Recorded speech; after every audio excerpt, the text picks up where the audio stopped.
one. I recognize it's this group that's keeping you from the drinks, so we'll try to keep it brief. It has been a true privilege to be with you all this week. I've gotten a chance to connect with mentors, people I started my career with, and awesome partners that have helped us get to where we are today. So it's a privilege for me to help close out this week with incredible speakers, presenting new ideas. I think the biggest inflection for me was we went from theoretically talking about how we could use AI to true examples on how people are using AI. And that was really exciting. So I'm offering one bold idea and a true north of procurement. So I wanted to share a story of how I got into doing what I'm doing now. A couple of years ago, I was mentoring a group of teens. They were new to the United States. They were learning English for the first time. And like a lot of adults, I thought I was crushing it until I noticed they were doing this. They were staring intensely at their phones and typing furiously while I spoke. And I got curious. What were they doing? They were using ChatGPT. They were using it to translate what I was saying. I learned later they used it to enroll in San Francisco schools. They were using it to help their parents navigate the unfathomable task of getting a driver's license through the California DMV. Now, what I realized is that they were wayfinding in a system that was never meant for them. And that moment stuck with me because ChatGPT wasn't just an app, it wasn't smart tech, it was technology that was meeting people where they are.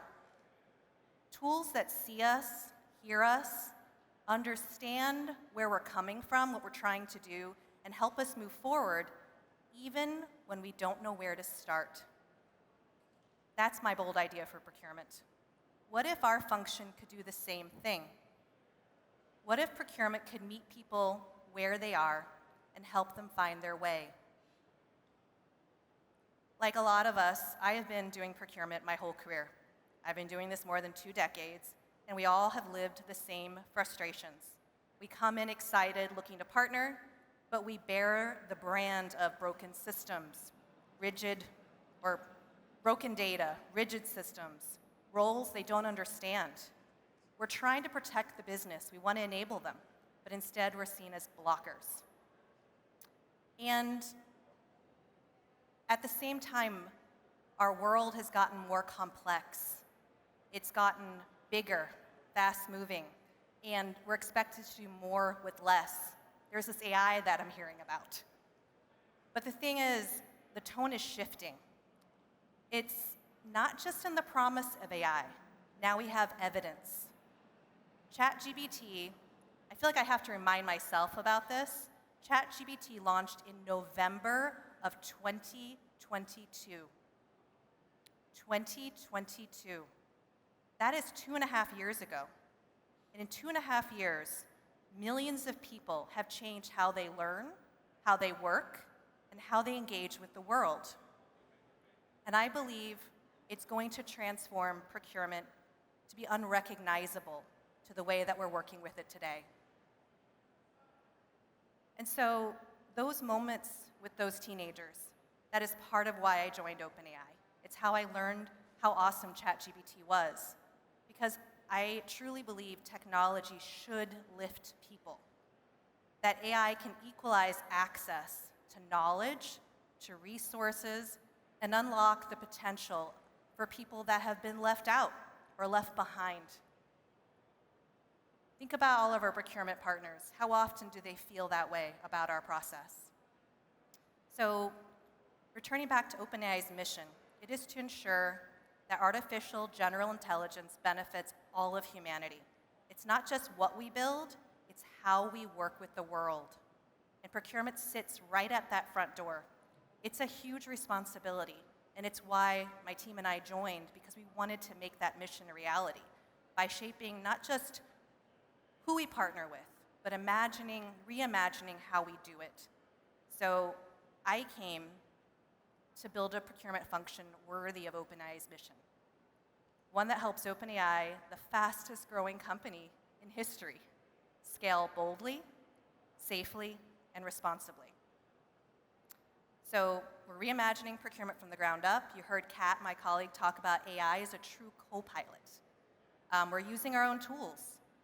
And I want to be really clear, none of us are AI experts coming into this company.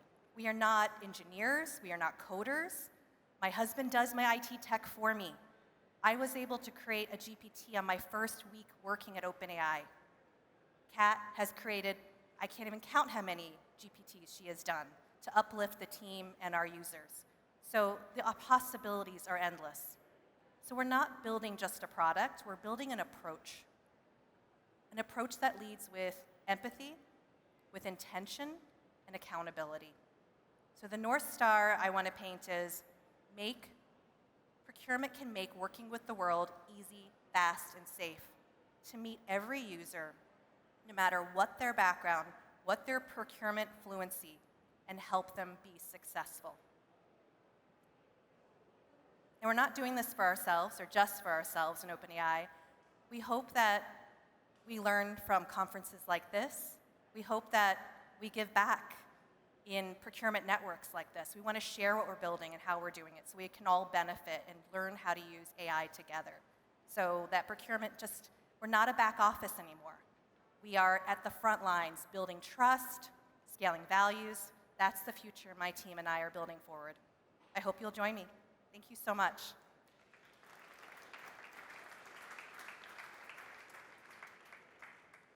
Thank you, Anne.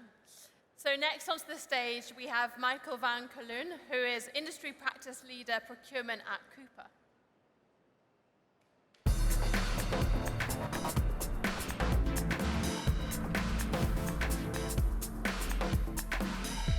All right, so good afternoon, everybody.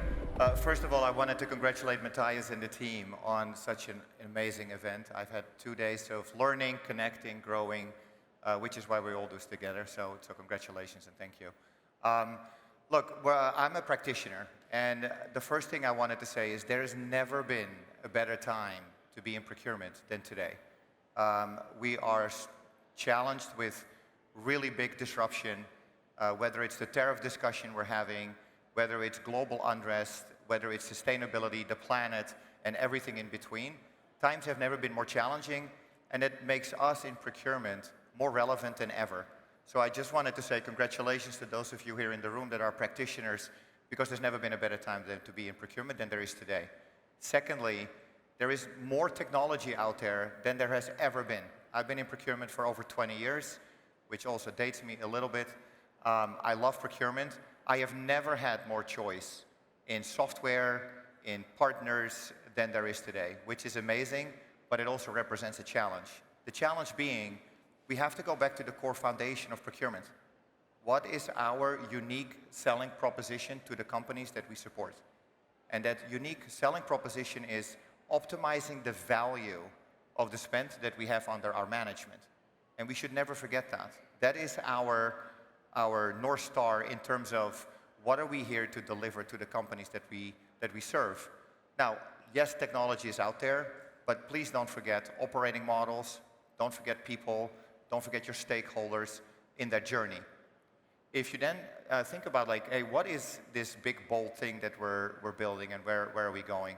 I fundamentally believe that with the power of technology, we are finally able to get to an autonomous network.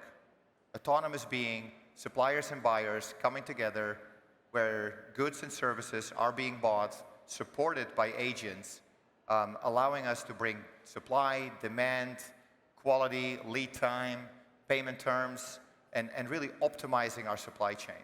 So I fundamentally believe that through the power of technology, we are able to remove all this administrative burden that we see across the globe, across the customers that we, of course, support, but also just the community at large.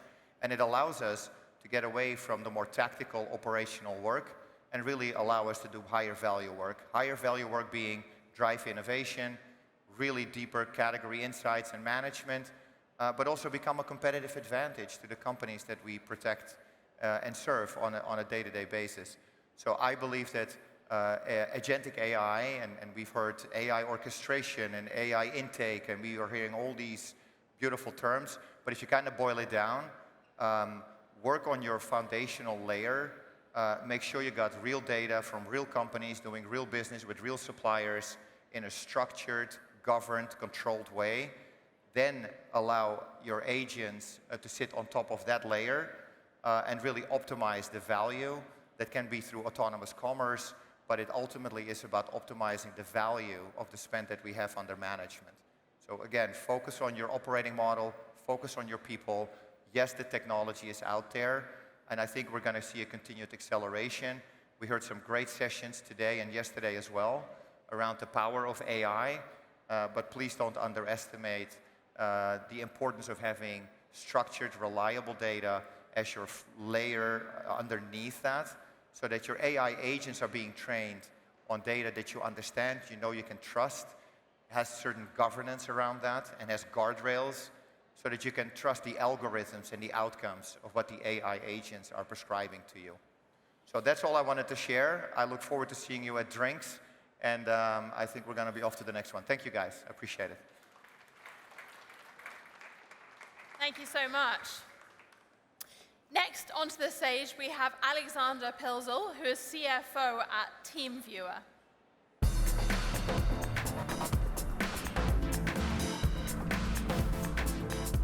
Hey everyone. Only me and one more, then there's drinks. So we'll get there, we'll get there. I just spent 2.5 days here, and what I really want to share with you is a bit my reflection on those 2.5 days. And in my head, there's 3 thoughts that are forming. So I'll walk you through and you let me know if those resonate with you. Number 1, AI is here to stay. This is not going to go anywhere. This is not the next hype cycle. And a couple years from now, we talk about the next one.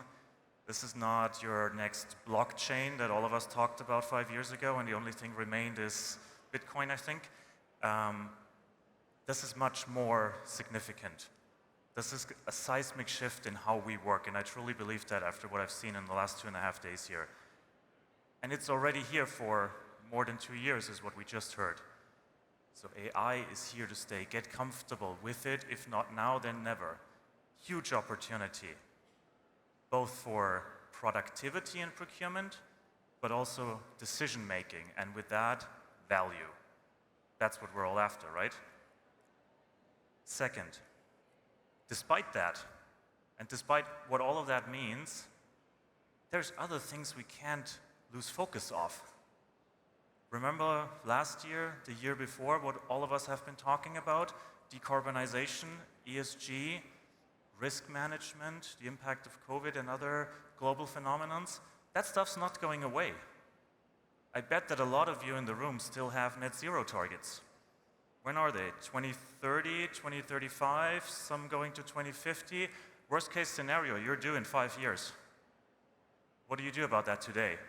Maybe AI can help you, but you cannot lose sight of these things in addition to everything that AI is doing to our function and how we can leverage it. Number 3, we have to face the reality as well. I'm not sure about you, I can just talk for my own function, but more often than not, it still feels like we're a paper-pushing, Excel-driven function more than this modern thing that we all want to be. So the reality of the day is when we get back home from this conference, we will still have to work in that function. We will still have to figure out how we evolve that function step by step by step by step in the daily dirty work that means. Just because we've seen state-of-the-art and brilliant ideas here doesn't mean we're going to have that tomorrow at home in our own companies. And don't get me wrong, I do admire the dreamers, the people with imagination that really push us forward in what we can do as a function. But we need that layer in between, translating that to the reality of our daily jobs. And if I look at those 3 things, and again, you tell me if all of that is not how you see things, then please stop me and drag me off stage. But if that's how you see it, then one thing I just noticed is I didn't speak about negotiations once now, not savings, not POs, none of that. So I guess my big, bold idea that I'm supposed to present here is, in that world, procurement is probably not the right term anymore to describe us. It's time to rebrand. Procurement means what? We're engaging with a network of suppliers and we get stuff from them so our company can function. Yeah, we do that to some degree, but I think most of us are much more than ever ecosystem managers. It's more about managing your stakeholders, managing your technology, managing both your human workforce as well as your AI workforce, and managing your suppliers, and managing everything that comes with that. So yeah, I guess if you ask me for a big, bold idea, let's call ourselves ecosystem management and not procurement going forward. And with that, best of luck to all of you fellow ecosystem managers, and one more, and then off to drinks. Thank you. Thank you so much. Finally, we have up Alex Yakubovich, who is co-founder of Levelpath.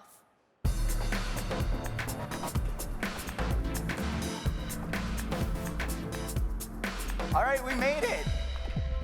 So I wanted to start this off with a joke, and what is the future of procurement? And it reminded me of this joke, which some of you may have heard, which is the future of factories is a bunch of robots, a human, and a dog.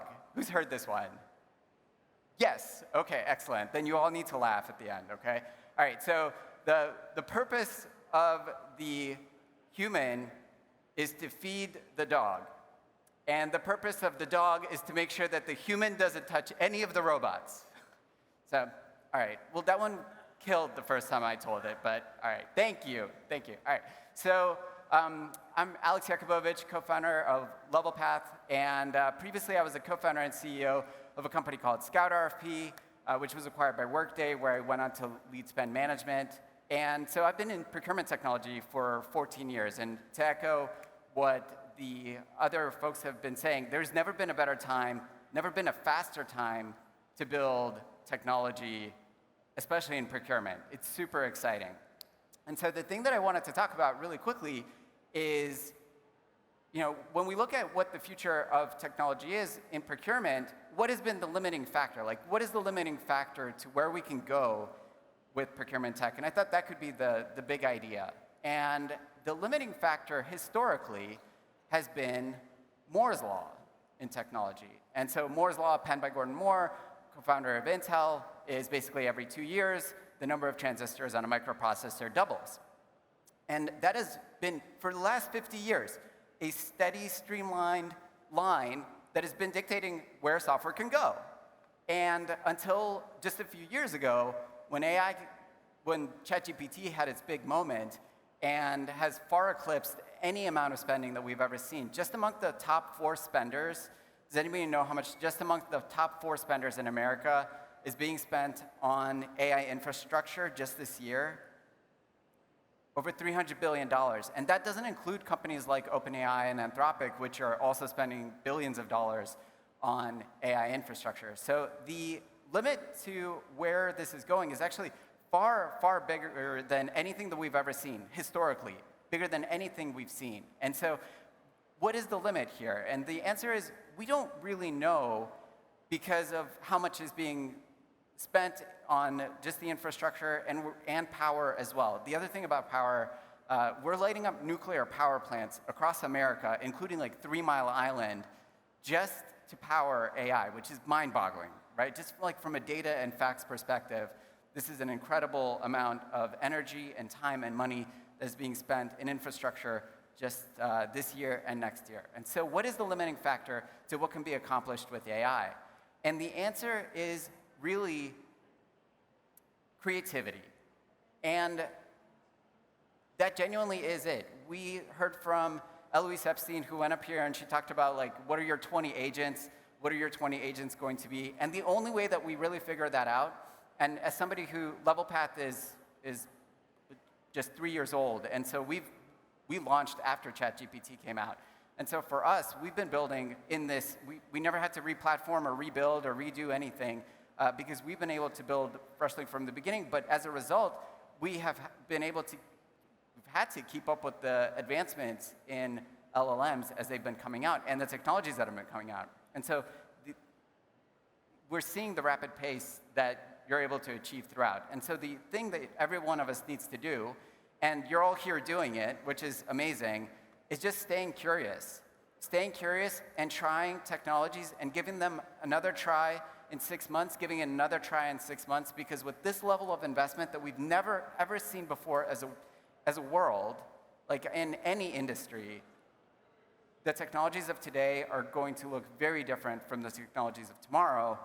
And as long as we stay curious, that's the only thing that will be limiting the amount of knowledge that we have, and our level of curiosity and creativity is the only thing that's going to limit where we're going. So that's it. Stay curious, keep doing things, and thank you, everyone.